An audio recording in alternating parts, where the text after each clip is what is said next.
Assalamualaikum Bre, selamat datang kembali di Guru Gembul Channel. Sejak sekitar tahun 2005-an, tahun 2010-an sampai sekarang, lembaga-lembaga tahfidz Quran itu menjamur di mana-mana, banyak sekali. Bahkan tetangga-tetangga kita kadang-kadang juga buka lembaga tahfidz Quran yang semacam itu. Pesantren-pesantren hafidz juga sekarang mengemuka. Dulu hampir tidak ditemukan, sekarang ditemukan pesantren khusus tahfidz gitu ya.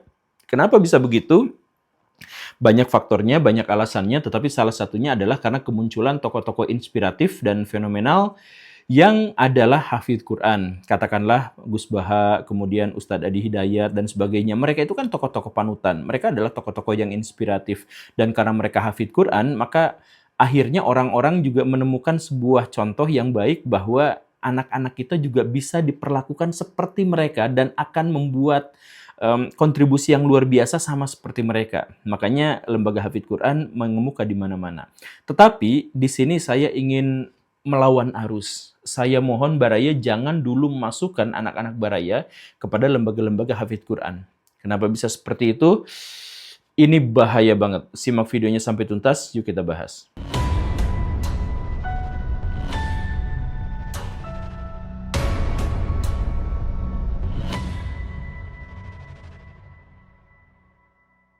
Alasan pertama kenapa saya meminta Baraya untuk tidak dulu memasukkan anak-anak Baraya kepada lembaga-lembaga tahfidz Quran itu adalah karena banyak di antara lembaga-lembaga tahfidz Quran itu yang sebenarnya adalah lembaga palsu.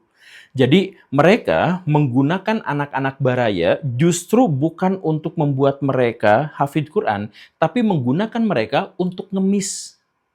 Ada yang ngemis di YouTube, ya Allah berikan rezeki yang melimpah kepada orang ini karena telah memberi kami sumbangan. Pokoknya mah kalau misalkan Baraya lihat short YouTube, kebanyakan orang yang minta sumbangan itu adalah yang berhubungan dengan pesantren-pesantren atau lembaga-lembaga hafidz Quran. Ada yang Qurannya itu ditampilkan betapa jeleknya, ada yang ditampilkan santri-santrinya yang kelaparan. Pokoknya mah itu dibuat sedramatis mungkin agar apa? Agar menarik simpati orang-orang yang menontonnya. Jadi ini pure pengemis, pure mengemis. Nah, coba cek sekali lagi ya, kebanyakan di antara yang minta sumbangan, yang minta donasi di platform-platform media digital kita sekarang, itu adalah dari hafidz Quran. Jadi dan mereka itu memang secara sengaja dan sistematis bukan untuk mencetak hafidz Quran. Bahkan saya tuh benar-benar mengetahui ada orang, ada kelompok orang yang kita bikin lembaga hafidz Quran agar apa? Agar kita nanti bisa bikin proposal yang diajukan kepada pengusaha, yang diajukan pada tokoh-tokoh publik, yang diajukan pada perusahaan-perusahaan, minta mereka untuk memberikan sumbangan kepada kita. Kita tampilkan foto anak-anak yang kita bina, yang hafidz Quran gitu, dan lain sebagainya gitu. Jadi minta sumbangan di YouTube iya, minta datang ke perusahaan-perusahaan iya, bahkan mereka juga minta ke pemerintah. Makanya kemarin Pak KDM itu sampai menjelaskan bahwa saya harus menghentikan hibah provinsi kepada lembaga-lembaga pesantren keagamaan yang segala rupa yang seperti itu, karena di situ ternyata banyak sekali unsur-unsur korupsinya, banyak sekali unsur-unsur punglinya, dan banyak sekali muatan-muatan politik di dalamnya. Intinya adalah untuk memperkaya pemilik lembaga-lembaga keagamaan itu gitu. Jadi mereka sengaja seperti itu. Jadi apakah mereka berniat untuk misalkan anak ini supaya hafiz? Enggak. Kadang-kadang mereka juga tidak memiliki kurikulum yang jelas. Kadang-kadang gitu ya. Kalaupun misalkan ada, ya targetnya nggak harus hafiz lah. Kan setiap orang juga beda-beda. Ada yang hafalannya baik, ada yang hafalannya kurang, dan seterusnya. Yang penting mereka bisa menjalankan yayasannya dan mendapatkan keuntungan. Karena dari situlah mereka bisa nyari sumbangan. Begitu kan? Itu banyak. Makanya silakan Baraya nonton short YouTube, Baraya silakan nonton TikTok. Itu iklan-iklan yang bersebaran itu adalah iklan-iklan yang seperti itu. Dan kalau misalkan Baraya adalah perusahaan, Baraya adalah public figure dan sebagainya, yang minta-minta seperti ini juga Baraya akan datang. Dan kalau misalkan Baraya datang ke provinsi-provinsi, itu nanti ada hibah dari provinsi ke lembaga-lembaga keagamaan, mereka juga banyak yang minta-minta seperti itu. Gitu. Ya didominasi oleh orang-orang yang mengaku lembaga hafidz Quran. Kan mereka juga nggak terlalu peduli apakah dengan cara seperti ini mereka melecehkan Islam atau tidak, mereka mempermalukan Islam atau tidak, mereka nggak peduli. Dan tidak akan ditegur juga sama MUI, mana ada MUI menegur hal-hal yang seperti itu. Kalau misalkan ada pelecehan terhadap agama Islam dan sebagainya, kan biasanya MUI itu diam, selama pelakunya itu adalah dari kelompok mereka sendiri gitu. Mungkin seperti itu, biasanya terlihatnya seperti itu gitu. Nah, tapi ya itu fenomena yang terjadi dan Baraya saya yakin juga bisa melihat hal yang semacam itu. Makanya kalau misalkan saya tanya kepada Baraya, mau nggak Baraya memasukkan anak kepada lembaga tahfidz, tetapi anak Baraya itu akan dijadikan model untuk mengemis dan dijadikan tampang-tampangnya itu, foto-fotonya itu akan dipajang untuk meminta sumbangan, meminta donasi agar mereka bisa menjadi lebih kaya raya. Itu adalah alasan pertama kenapa saya meminta hold dulu kalau misalkan Baraya mau memasukkan anak ke lembaga tahfidz. Yang kedua masalahnya adalah karena lembaga-lembaga tahfidz itu digunakan oleh oknum-oknum, oleh maklar-maklar agama yang jahat, oleh anak buah Dajjal itu untuk semakin memperdalam pesimisme orang tua terkait dengan masa depannya atau kehidupan setelah kematiannya.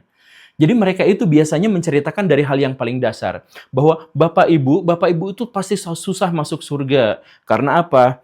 Ya ibadahnya susah, sekalinya ibadah juga nggak hafal bacaannya, nggak ngerti tafsirnya, nggak ngerti rukunnya, tapi kalau misalkan maksiat begitu jelasnya, begitu mudahnya, aib ada di mana-mana, skandal ada di mana-mana, sok pahami dengan situasi yang seperti ini, emang ibu bapak bisa masuk surga? Susah. Nah, biar mempermudah, ikut pengajian di kami. Nah, kan biasanya begitu kan. Jadi itu modus sama seperti ya Mama Gufron gitu ya, atau para habib-habib di Indonesia. Itu kan doktrinnya itu sama gitu.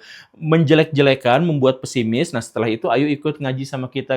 Kalau misalkan ngaji bersama saya, duduk sama aulia aja, sama wali aja, itu bisa lebih baik daripada sholat gitu kan. Wah, dan seterusnya mereka tuh ajarkan seperti itu. Nah, lembaga hafidz Quran itu digunakan untuk seperti itu. Untuk menarik simpati masyarakat, tapi sekaligus juga untuk membuat mereka semakin pesimis. Makanya doktrin yang mereka tawarkan kepada orang tua itu adalah Bapak, Ibu kan susah masuk surga ya, tapi kalau misalkan anaknya ke kami, kemudian hafiz Quran, maka dia akan memberikan mahkota di surga nanti.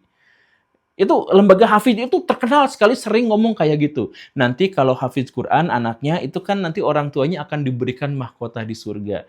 Itu untuk apa? Setelah mereka dijatuhkan, setelah mereka menjadi pesimis, kemudian diangkat, dikasih solusi instan, yaitu apa? Ya mahkota tadi itu. Bukan mereka yang memberikannya, tetapi ya mereka menjadi maklarnya seperti itu.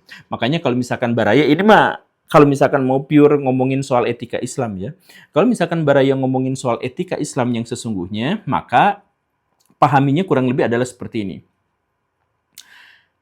Baraya tahu kan Imam Syafi'i itu adalah salah satu tokoh yang inspiratif yang hafiz Quran sejak usia dini. Bagaimana dia bisa menghafal Quran? Karena keluarganya. Karena ibunya secara terkhusus yang memang memberikan pengajaran dan kesadaran terkait dengan kedekatan dengan Al-Quran. Begitu kan? Kemudian Baraya misalkan ngecek tokoh yang sekarang fenomenal, Ustadz Adi Hidayat.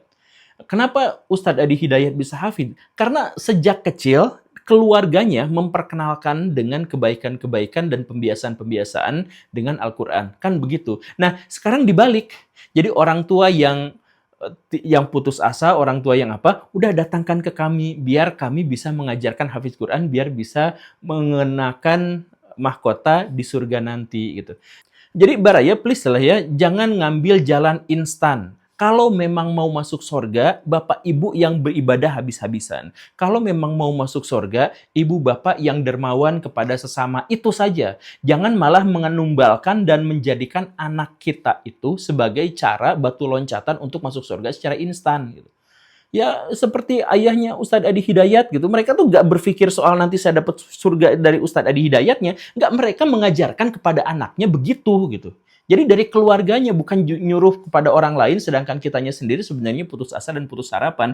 Jadi justru anak-anak kita itu dijadikan sebagai anak tangga gitu. Itu kan sebenarnya keterlaluan.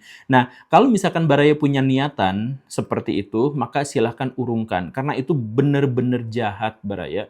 Kalau mau masuk surga tapi nginjek kepala anak sendiri gitu. Harusnya dibalik. Itu masalah yang kedua ya, orang tua durhaka. Masalah yang ketiga, kenapa saya tidak menyarankan Baraya untuk segera memasukkan anak ke dalam lembaga tahfidz Quran? Ya karena setiap anak itu memiliki karakteristik yang berbeda-beda. Jadi ceritanya gini, kemarin lalu Pak KDM itu bikin sebuah peraturan, bikin sebuah kebijakan. Anak-anak yang nakal itu masukin ke barak militer. Itu ditentangnya sama banyak pihak. Karena apa? Ya karena itu melanggar hak-hak anak. Lalu saya tanya kepada orang yang menentang itu, kepada Komnas Anak gitu ya, kepada KPAI, saya tanya kepada mereka ini, silakan jawab ya. Kalau misalkan mereka mempertanyakan kebijakan dari KDM, kenapa mereka diam ketika anak-anak yang masih bocil umur 6 tahun, 7 tahun diantarkan sama orang tuanya secara paksa ke pesantren, katanya untuk dididik, untuk didisiplinkan agar dia hafid Quran. Mereka nangis, mereka peluk orang tuanya, nggak mau pisah, tapi tetap harus dipisahin.